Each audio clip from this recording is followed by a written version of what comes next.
Translation purport by His Divine Grace, A.C. Bhaktivedanta Swami Srila Prabhupada. Ka, who else? Shraddhadita, can endeavor. Anyatamaha, anyone besides yourself. Tava, your, Prabhu, O Lord, Rasam, in the water.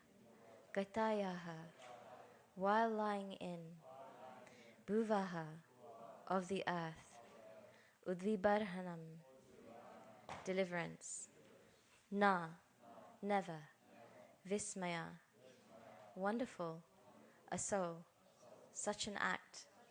Tvayi, unto you. Vishva, universal.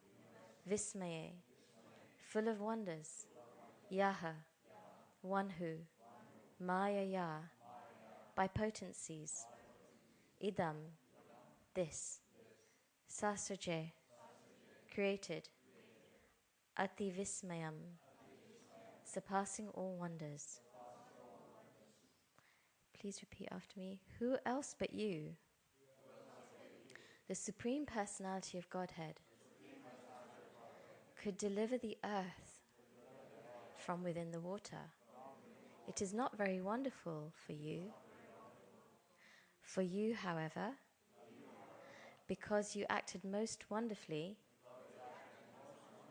in the creation of the universe, by your energy, you have created this wonderful cosmic manifestation.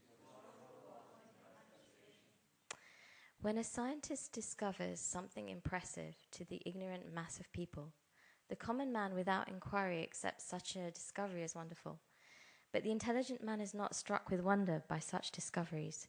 He gives all credit to the person who created the wonderful brain of the scientist. A common man is also struck with wonder by the wonderful action of material nature, and he gives all credit to the cosmic manifestation. The learned Krishna-conscious person, however, knows well that behind the cosmic manifestation is the brain of Krishna, as confirmed in Bhagavad Gita 9.10. Maya dyakshena prakriti suyate sacharacharam. Since Krishna can direct the wonderful cosmic manifestation, it is not at all wonderful for him to assume the gigantic form of a boar and thus deliver the earth from the mire of the water.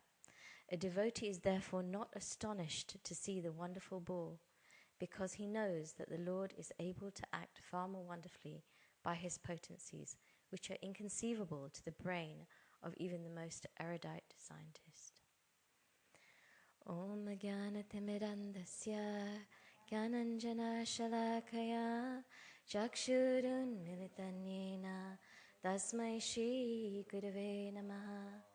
Shri Chaitanya Manobhishtam Sthapitam Yena Bhutale Swayam Rupa Kadamayam Dadati Swapadantikam Vandeham Shri Guru Shri Yuta Padakamalam Shri Gurun Vaishnavamscha Shri Rupam Sagrajatam Sahagana Raghunathanvitam Tam Sajivam Sadvaitam Savadhutam Parijana Sahitam Krishna Chaitanya Devam Shri Radha Krishna Padan Sahagana Lalita Shri Vishakhanvitamscha. He Krishna Karuna Sindhu Dinabandhu Jagatpate Gopesha Gopika Kanta Radha Kanta Namostute. Tapta Kanchana Gaurangi Radhe Vrindavaneshwari Vrishabhanu Sute Devi Pranamami Hari Priye. Vanchakalpatarubhyascha Kripa Sindhu Bhaivacha Patitanam Pavanebhyo Vaishnavebhyo Namo Namaha.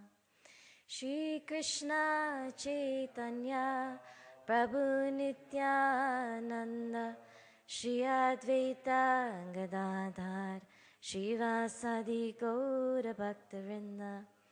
Hare Krishna, Krishna Krishna, Hare Hare, Hare Rama, Rama Rama, Hare Hare. Requesting the blessings of all assembled Vaishnavas and all Vaishnavas online, that we can have a nice discussion and facilitate a deeper understanding of this verse and purport. So just to give some context, so this is the 13th chapter of the 3rd canto, and here Maitreya is speaking to Vidura about the activities of the Lord, and he describes the appearance of Varahadev in this chapter, and this verse particularly forms part of the prayers of the sages offered at that time, at the time of the appearance of Varahadev. Do we have a roaming? Oh yeah, we do. Okay, good. So here the sages essentially are saying that the Lord's appearance as Varahadev isn't that wonderful, because the Lord is behind the entire cosmic manifestation. And a common person might be struck by the wonder of the latest scientific discovery, but somebody who's more intelligent, they would give credit to the person who made the scientist, or the brain of the scientist, as Srila Prabhupada says, the person who made the brain of the scientist. And this is compared here to the wonder a person has for the cosmic manifestation, but how someone who's more intelligent and thinks more deeply would give credit to the person behind it. That's the essence of this purport, just paraphrasing. And I'd like today to focus on the last sentence of the purport, which says that a devotee is therefore not astonished to see the wonderful ball, because he knows that the Lord is able to act far more wonderfully by his potencies, which are inconceivable to the brain of even the most erudite scientist. So here we have two views that are contrasted, the view of a devotee observing the Lord's activities and the views of an erudite scientist. That's just a prompt there. But something I'll say before I'm going to ask you a question shortly. But before I ask that to you, I just want to give a little anecdote quoted by Guru Das Prabhu in his book, By His Example. This is an exchange with Srila Prabhupada. So a question to Swamiji. Can Krishna do anything? So this is somebody posing a question to Srila Prabhupada. Can Krishna do anything? Someone asked. Srila Prabhupada says, yes. Swamiji answered, yes. Can he make a mountain so large that even he can't lift it? Srila Prabhupada's response, yes. And then he will lift it. So that's just a lovely little anecdote to just dwell on while we delve further into the meaning of this purport. So my question to you, I only have about 2 or 3 questions in my rough plan, though we might go off plan, is if the Lord's inconceivable to even an erudite scientist, how can we know him? Any thoughts, anyone? We have the mic, so if you put your hand up, the mic will come to you so that everyone online can hear your thoughts as well. Yes, Shambhala, can we have the mic here? Because Krishna could only be known by devotional service, not by scholarship. You may know the whole of the Srimad Bhagavatam off by heart, but if you don't practice devotional service, then you're not going to understand Krishna. Okay, very, very nice response. So Krishna can only be understood by devotional service, and it doesn't matter how scholarly you are or how much knowledge you have. If what Shambhala was saying is if you don't actually practice Krishna consciousness, and we're not actually working on our path of bhakti or the cleansing of the dust from the mirror of the mind, so to speak, we're not really going to be able to understand him. Thank you for that. Any other thoughts? We have Premanava Guru at the back.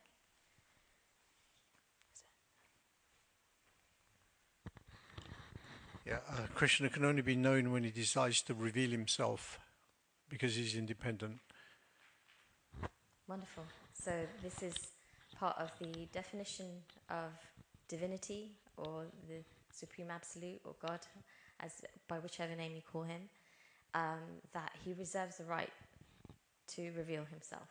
He's not our, Srila Prabhupada says this in one purport, he's not our order supplier.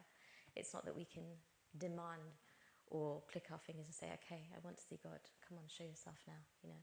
it doesn't work that way. He's Swarup, he's independent, it's his choice whether or not he chooses to reveal himself, and that's part of his prerogative, because he's a person just like we're a person, and just as we have a choice, he also has a choice, being the origin of all our qualities.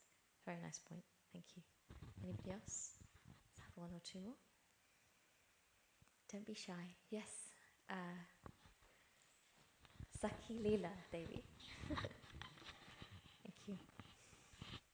I just wanted to marry the 2 points together with the 10:10 verse. So, to Yeah. those who are constantly devoted to serving me with love, I give them the understanding by which they can come to me.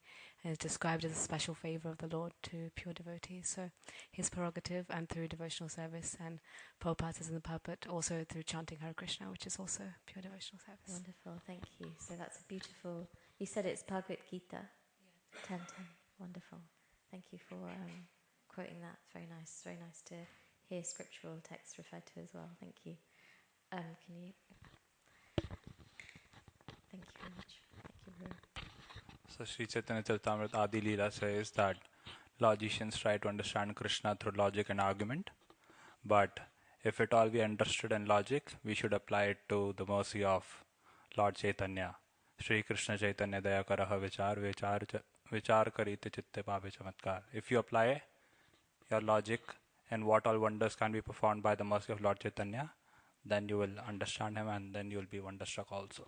Wonderful. Thank you so much again for the reference as well and for your explanation. We're going to actually cover this point of logic in our discussion continuing on, but it's very nice to hear that if that's applied to the teachings of Chaitanya Mahaprabhu, that is the best use of logic. Is that my understanding? Have I got it right? Thank you. Thank you very much. So let's continue on. There will be more questions. If you're feeling a bit shy and you didn't quite pipe up there, there'll be more chances to contribute to our discussion. So yeah, one of the thoughts I was having on this also was that it's kind of along the point of him being independent and reserving the right to reveal himself, but also that whenever we try to learn anything, any discipline, any subject, we go to the person who's teaching it, or the person who's written the book, or the person who's created the course to know how to learn it. And Krishna himself is explaining how he can be understood.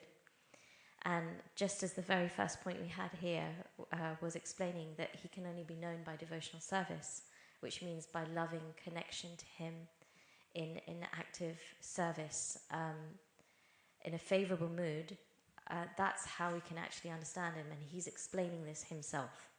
So before we go down any other routes of epistemological thinking, we have to look first to what he's saying about how we can know him before we go to any other thoughts that we might have.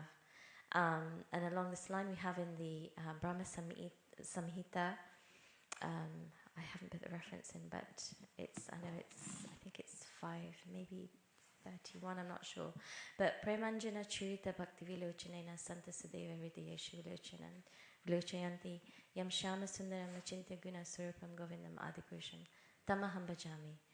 And the first section of this means I worship Govinda, the primeval Lord who is Sham Sundar, Krishna himself, with inconceivable, innumerable attributes, whom the pure devotees see in their hearts of hearts with the eye of devotion, tinged with the salve of love. So here again, this point of devotional service being the essence, and being the salve which we can anoint our eyes with to be able to have this divine vision, and to be able to actually perceive and understand the Supreme Absolute who is inconceivable, is reiterated. And also in the Bhagavad Gita, in the purport to 1.1, Krishna explains how the Bhagavad Gita can be understood. And we can also similarly apply this to understanding himself, because the two in one sense are synonymous, because if we can understand the Gita, we can actually understand Krishna who's speaking the Gita. Here it says, I'll just quote, there it says that one should read Bhagavad Gita very scrutinizingly with the help of a person who's a devotee of Sri Krishna, and try to understand it without personally motivated interpretations. The example of clear understanding is there in the Bhagavad Gita itself, in the way the teaching is understood by Arjuna, who understood the Gita directly from the Lord. And listen carefully, if someone is fortunate enough to understand the Bhagavad Gita in that line of disciplic succession without motivated interpretation, then he surpasses all studies of Vedic wisdom and all scriptures of the world. So it's a very strong statement Srila Prabhupada's making, and it goes along the line of a few of the points that you've all shared here, that scholarship or Vedic scholarship or just general erudite scientific scholarship, whichever type of scholarship, isn't sufficient. We have to actually follow the methodology given by the Supreme Person himself. There are also further clues in later in this chapter. Just to give a hint, you'll be discussing it in a few days. In the purport to text 45, which is coming up, it says here, mental speculators who want to understand the limit of the unlimited are certainly nonsensical. Every one of them is captivated by the external potencies of the Lord. The best thing for them is to surrender unto him, knowing him to be inconceivable, for thus they can receive his mercy, his causeless mercy. So again, this point is being reiterated, that somebody that's inconceivable cannot be grappled with by our mundane senses, logic, reason, and approaches. However, let's look a little bit further into this. In terms of Vedic epistemology, this is a question, so if you're asleep, wake up just for a moment, if you can. Not to interrupt too much, that I'm sure you need your rest as well. But what are the three main steps of Vedic epistemology? And what are the limitations of each? Over to you. So if you can, please say the Sanskrit as well as the English. But what are the three main... And epistemology here means how to know something. So, three main ways. We have... Okay, everyone go for it. What was the first one someone said? Pratyaksha, which means? Sense perception, yeah. Knowledge gained through the senses. Okay, so you've got one. Another one? Anuman. You're all scholars. Great. Which means? Inference. Yeah, logic. Knowledge acquired by drawing conclusions from evidence. Pramanavapu, you wanted to add something on that? No? Okay. And the third? Which means? Hearing from? A bona fide source. Yeah? Sorry? Historical references, yes. So it means verbal testimony. And it can refer to mundane learning as well as spiritual learning. And there are two subcategories, one being Purushaya and the other Apurusheya. Purushaya meaning human in origin. So the Vedas are understood as being divine in origin and considered Apurusheya. But the point is that there's knowledge gained from a reliable source that knows. So even kind of using a map or a textbook would be considered using testimony. But specifically when it's referring to revealed divine knowledge, we say Shabda, and that Shabda is Apurusheya, which means it is divine in its origin rather than just created by human society. So, and as yourself, you said at the front here, from your quote from the Chaitanya Charitamrita, that the first two stages, let me ask you first, what are the limitations of sense perception? Maybe one person can explain, because it might become long if we all say it.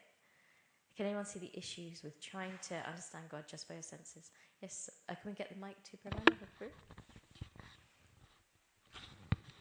Mundane, because our senses are limited. Yeah. Mundane perception.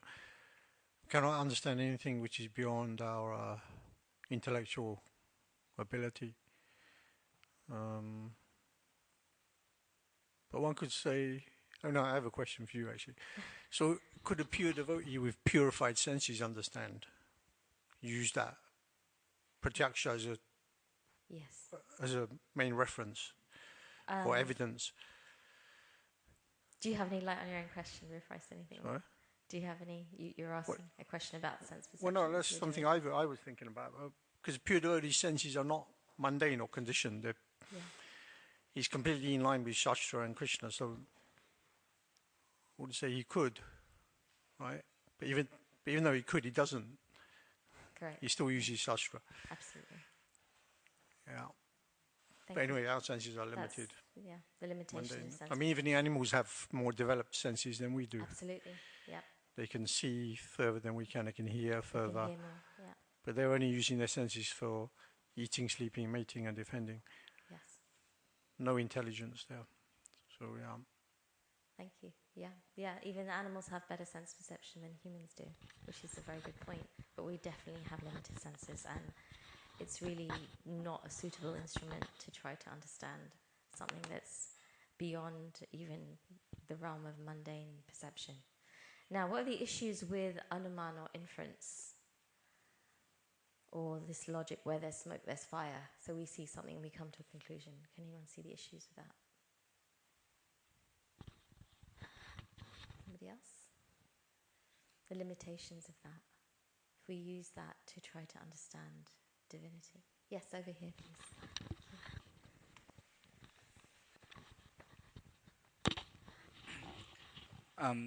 Our logic can be imperfect, and we can't always come to certain conclusions just by logic. Like, for example, we wouldn't come to the concept of God being in the form of like a cowherd boy through logic necessarily by Yes, itself. and we can also come to the wrong conclusion. The source of the smoke may be something else and not a fire, for example. So it's a tool, and it has very amazing uses, but it has a lot of limitations when it comes to this area of trying to understand something that is completely so vast and infinite and beyond normal kind of logic, reason, and understanding. It has a lot of limitations. Any thoughts on Shabda? Do we have any worries or concerns, limitations to do with testimony? Anybody? Yes, at the front here. Can we get the microphone to yourself? It might not be authorized. Yes. Thank you.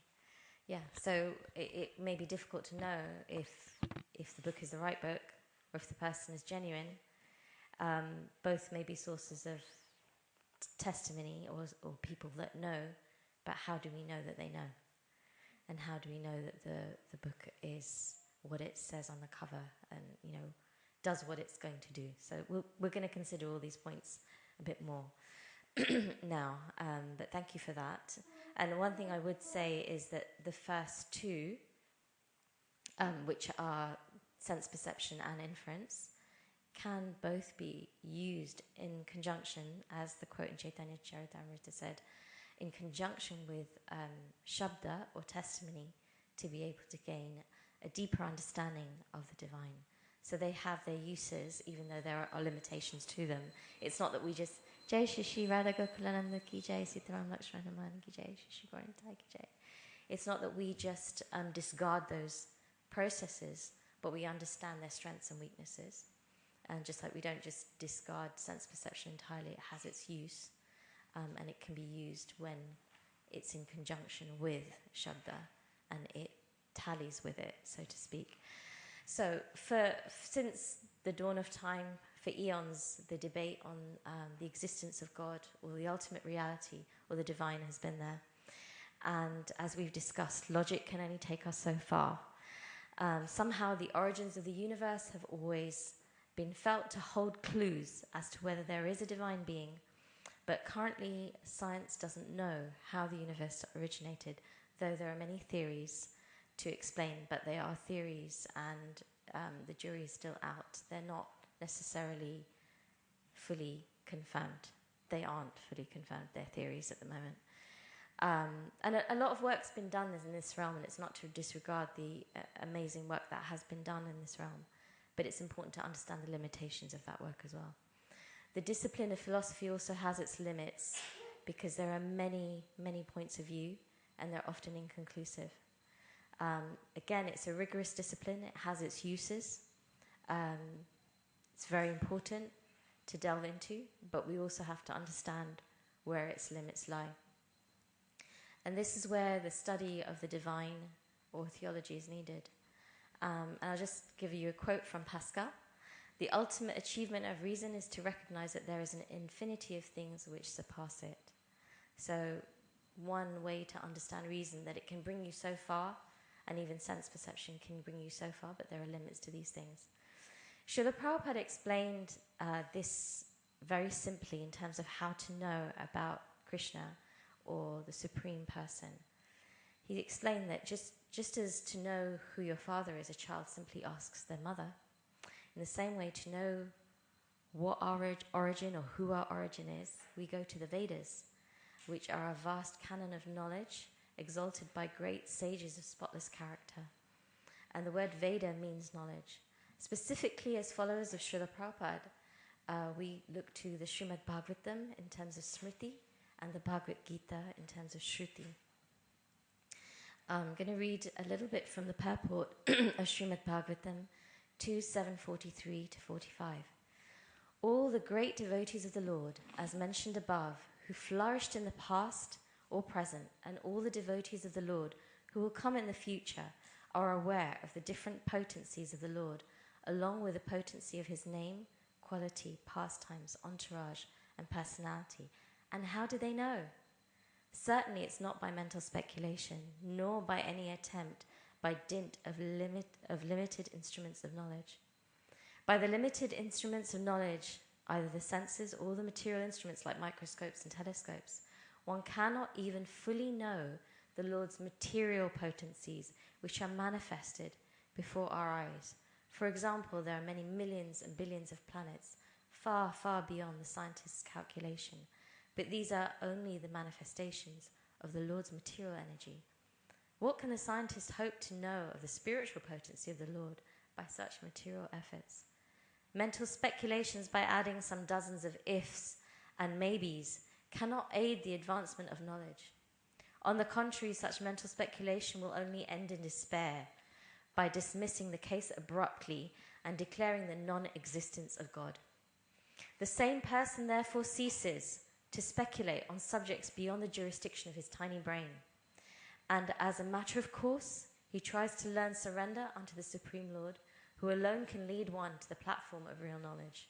In the Upanishads, it is clearly said that the Supreme Personality of Godhead can never be known simply by working very hard and taxing the good brain, nor can he be known simply by mental speculation and jugglery of words. The Lord is knowable only by one who is a surrendered soul. Herein Brahmaji, the greatest of all material living beings, acknowledges this truth. So this is very similar. I'm sure most of you have heard of the frog in the well, Mr. Frog, who wants to know about the sea. And his fellow frogs trying to explain to him how big the sea is, and he only has as well as a reference. And he's kind of saying, is he this big? Is he this big? Is he this big? And in some kind of humorous memes or depictions, you know, Mr. Frog kind of almost explodes in the end because he just can't expand himself or understand how big this sea is, because he has his little well and he's trying to compare the sea to his well. And it's a caricature, you know, an anecdote, and it's very humorous, but it's not unlike our situation now, where we're trying to understand something that's in another dimension and so vast and beyond us in one sense. But we can't even understand the material realm. We can't even understand this universe. And in one sense, that should actually give us a clue that there is something that's absolutely wonderful, whatever it is that's behind it, because it in itself is so wonderful. And that's what the purport here talks about, that someone who's more intelligent or more deep thinking doesn't just stop at the point of saying, wow, how wonderful is this cosmic manifestation, or how wonderful is this universe, how wonderful is the earth, how wonderful are the cells in my body, how wonderful are the plants and creatures and all living beings, but who's behind them? How wonderful must that person be? Just by the use of reason, which we talked about has its uses. How wonderful must the person be, or must the energy or the source be of everything, if this is how wonderful it is, and I'm just seeing a fraction of it. I'm just looking at my well. I haven't seen the ocean, but my well is a wonderful well. So, yeah. So what's interesting here is Lord Brahma, the secondary creator of this universe, or in one sense the main creator, he's the biggest scientist, and he proved it by creating the whole universe. It's not that he just sat down and wrote some theories. You know, when we think of science, we think of a theory and the experiment that follows it. But what was Brahma's approach? How is it different from an empirical scientist? He didn't just spend his time on sense perception and inference, but he took the way of Shabda Praman, or testimony. And what was the first sound that he heard? So in some renditions of the origin of the universe and creation, the first sound is tapaha, which is austerity. So he heard this word tapaha, and he followed the instruction. And this is the process of receiving knowledge from a supreme authority, that one has to make oneself worthy in one sense. And for Lord Brahma, he realized that I need to do some work, I need to perform some austerity. And it's just as Srila Prabhupada explains himself, that without becoming fire, one cannot enter into fire. Without becoming pure, we can't approach the Supreme Pure. So in the same way, Lord Brahma decided to perform vast amounts of austerity to purify his heart, to be able to gain this knowledge with which he could fulfill what would become his task, which was to create the universe. And Lord Vishnu was very, very pleased with him. It says in Bhagavatam 2.9.9, the word sabhajita is used, that Lord Vishnu became very, very pleased by seeing that he'd taken the instructions so seriously.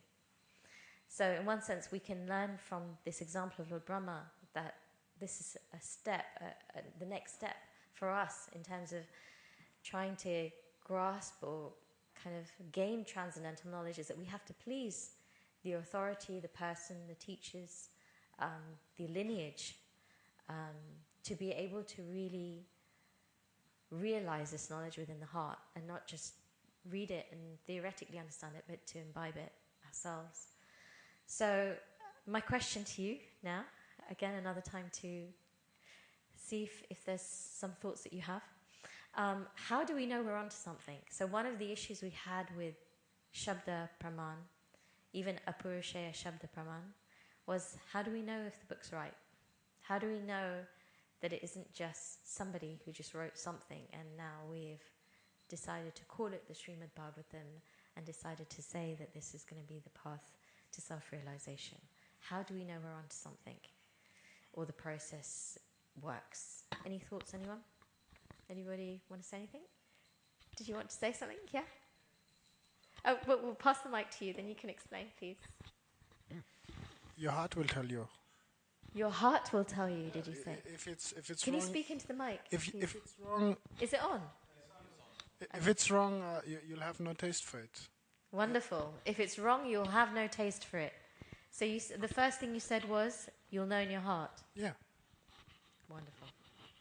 Okay, so that's a wonderful answer. Would you like to say more, or would anybody like to expand on that? I mean, also you just forget again. You know, like when you hear some nonsense, it goes in, and in a few days you'll forget. But the real knowledge, you'll remember forever. Wonderful. So this is some words from somebody who's living the philosophy. Very valuable, which is why it's so nice to be with all of you, is that if you're hearing something that's really not that relevant or nonsensical, it probably will pass over. It probably won't sink so deep. It won't necessarily create an impression in your heart. When something is substantial or a substance, it affects the heart. It moves the heart. And you yourself will know. Any more thoughts on that? Yes, Pramarnava Prabhu, can we get the microphone too? Did you want to say something as well? Okay, we'll come back. No, you say first. Go on, you say first, please. Sorry, I didn't realize. No, thank you, Mataji. Information of the scripture is eternally relevant. Eternally relevant. Yeah. Regardless of time, place, and circumstances. For example, in Bhagavad Gita, Krishna says, Dehino yasminatha dehe. So it's always true. So we can see and we can apply in our life. So relevant and applicable. Wonderful. So your point is that the words from Shastra or scripture are always relevant and applicable, and we can see that. Yeah, thank you very much. Over to Paramanava Prabhu. Yeah, so we know it within our heart, we feel. But then there's certain people who read certain scriptures who were thinking, oh, I want to go and kill someone because it's, I know it, it's in my heart, I feel it, I feel the inspiration to want to do it. So that's kind of flawed as well, in one sense, you could say. There has to be something to back it up as well. So what would you say? How should it be backed up? When we read something in the book and we think, okay, this is it, this is what I need to do, how do we check? Well, it's Guru, Sadhu and Sastra. Wonderful. So you've got your Guru, the spiritual master. That's why it's important. One of the most important things in spiritual life is to accept a bona fide spiritual master and take guidance from him and learn the scriptures from spiritual master and devotees. Otherwise, we can come up with our own mental concoction, and it's okay because I feel it. Wonderful. Thank you so much. Very, very good point. We have living teachers or the person Bhagavat, who we can also go to, as well as the book Bhagavat, and we have the assembled Vaishnavas, or the assembly of practitioners of Krishna consciousness, also to verify any thoughts we have on this I've just realized I'm out of time, so I'm going to try to wrap up in the next few minutes, but if you do need to leave because you have services, that's absolutely fine. So I'm going to have to stop the discussion at that point. But yes, I had a verse from the 11th canto, chapter 2, text 42. Bhakti parashanubhava viraktir anyatra cheshatrika ekakala prapadyamanasya yathashnatasyus dushti pushti kshud apayo nughasham. Devotion, direct experience of the Supreme Lord, and detachment from other things. These three occur simultaneously for one who has taken shelter of the Supreme Personality of Godhead. In the same way that pleasure, nourishment, and relief from hunger come simultaneously and increasingly with each bite for a person engaged in eating. So hopefully that's a nice analogy, just like we don't need somebody else to tell us if we've eaten, and you'll all experience that soon over breakfast prasad. We feel it. We feel nourished. We feel our pangs of hunger have gone, and we experience some pleasure. So in the same way, when we're practicing Krishna consciousness, our own experience can verify that we're onto something, so to speak. There are many markers. There's also the process from Shraddha to Prem, where each stage is very clearly outlined, explained in the Nectar of Devotion and Madhurya Kadambini. But this point that just as we gain pleasure, so we gain devotion, we have direct experience of the Lord, this deep nourishment. And we also experience detachment from other things. We have relief from our hunger, so to speak. So, in one sense, this is the easiest barometer for those practicing Krishna consciousness, is whether we have an increasing attachment to Krishna and everything connected to him, and experience pleasure and nourishment from those things, and at the same time have increasing detachment from other things. That's the simplest barometer. And one thing I'd say to close things off gradually is that everybody, all people, live based on a belief system. Even an atheist, even an agnostic, whether it's commercialism, capitalism, environmental, custodianship, egalitarianism, moral frameworks, everyone lives by some sort of framework or belief system. It's just a question of where we want to put our faith. Do we want to put our initial theoretical faith in saints and living saints and sages, or in the latest sales giant or self-proclaimed life coach that's going to help us move forward? And I'm not saying that life coaches aren't needed. I'm just saying that there are a lot of people who claim to do something or claim to make something happen for us that doesn't always happen, and it's sometimes hard to discern who's genuine and who's not. So yeah, we all need to take that initial theoretical faith. We all need to put it somewhere. We all do put it somewhere, whether we put a name to it or not. So the question is simply, do we want to give this a chance rather than something else? And usually we take the first step, and we would only take a second step if we see that the first step is getting us somewhere. That's usually how any process works, just as when we follow Google Maps or any kind of process of learning. We almost need to see as to whether, things are going where they're supposed to be going. Is the building on the corner where Google Maps says it is? Am I experiencing Kleshagni and Shubhada? Am I experiencing the dispersing of my anxieties and stress and so much happiness and bliss in my life as I practice this process of Krishna consciousness? And just to wrap up, the ultimate test of a belief system is the civilization it creates. Bottom line, if we're not going to follow any other line of reasoning, look at the civilization it creates. And the Vedic civilization was so refined, the leaders were such righteous leaders with vision that was guided by these amazing literatures and the knowledge of the divine, that they could ensure that the weather, even within their kingdoms, and the environmental situation was perfect. And if there was an untimely death in the kingdom, citizens would go to the king and protest. And we see that in the life of Arjuna, So these were the kind of leaders of society, and this was the type of civilization it created then, as we read from the Mahabharata and the Bhagavad Gita. But even now, we can see pockets of the civilization that it creates in our temples, in our communities, and the types of people that the philosophy is creating. And Srila Prabhupada said something, just a little anecdote to wrap up with, to Jagatarini.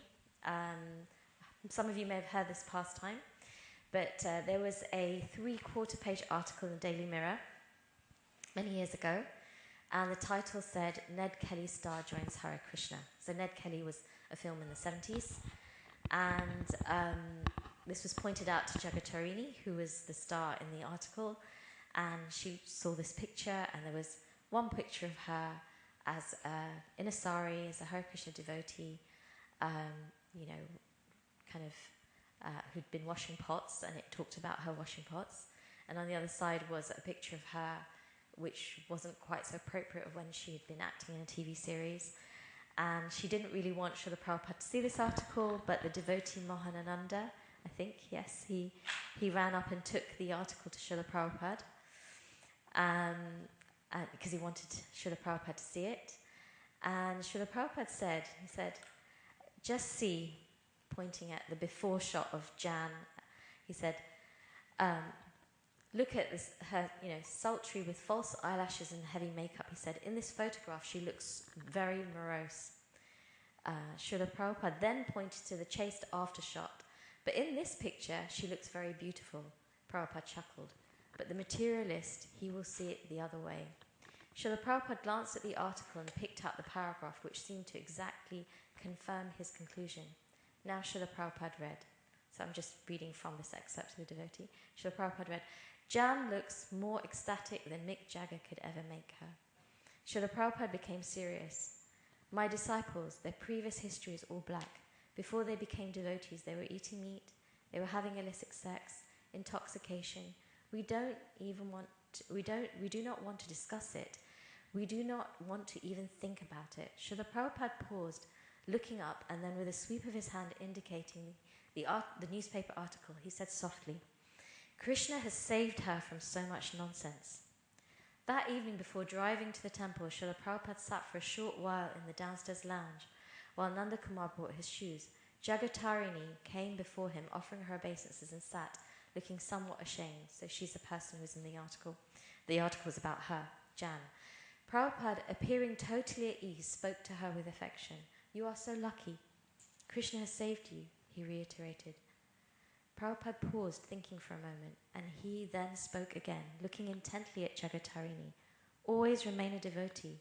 You have had so many lives. Just give this one for Krishna.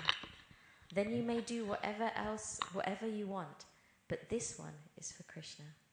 So I wanted to end on that wonderful point that we just need to try to give this one life to Krishna.